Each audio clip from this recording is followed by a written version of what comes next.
Insonni qiyin ahvolga tushiradigan, ruhan ezadigan holatlar ichida eng og'iri adolatsizlik hisoblanadi.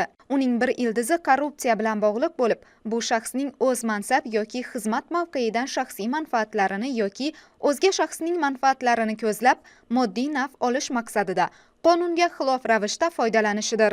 Urganch shahar va tuman soliq inspeksiyalarida har qanday ko'rinishdagi salbiy holatlarning oldini olishga qaratilgan yig'ilish bo'lib o'tdi. Soliq tushumlari yuqori o'sish darajasini saqlab qolish, soliq bazasini kengaytirish hisobiga mahalliy byudjet daromadini oshirish, soliq qarzi va ortiqcha to'lov summalarini keskin kamaytirish, yashirin ish o'rinlarini legallashtirish, tizimda korrupsiya holatlarini mutlaqo bartaraf etish soliq tizimining bosh maqsadlaridan biridir. Soliq tizimida qonun ustuvorligini ta'minlash, korrupsiyaga qarshi kurashish, xodimlar o'rtasida qat'iy tartib intizomga rioya etish masalalari alohida urg'u berilmoqda. O'zbekiston Respublikasi Soliq qo'mitasi hay'atining kengaytirilgan majlisida har bir soliq boshqarmalarida qo'mita tomonidan ishlab chiqilgan maxsus ishonch va nafs chegarasi video lavhasi namoyish etilishi topshirilgan bo'lib, ushbu video lavha barcha xodimlarga namoyish qilindi.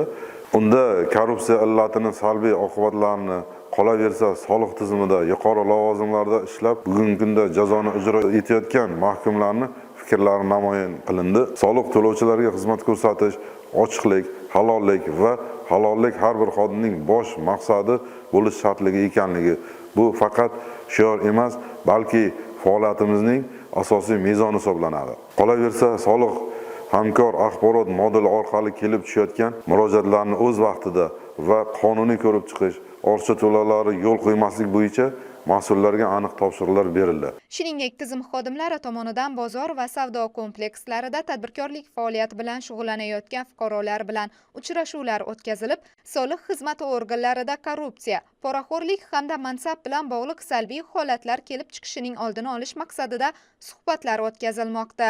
Tadbirkorlik subyektlariga faoliyatlari davomida soliq xodimlari tomonidan ta'magirlik holatlari kuzatilgan taqdirda ishonch telefon raqamlari va Telegram bot kanallarini o'zida aks ettirgan buklet, flyer va broshyuralar doimiy tarzda tarqatilib kelinmoqda.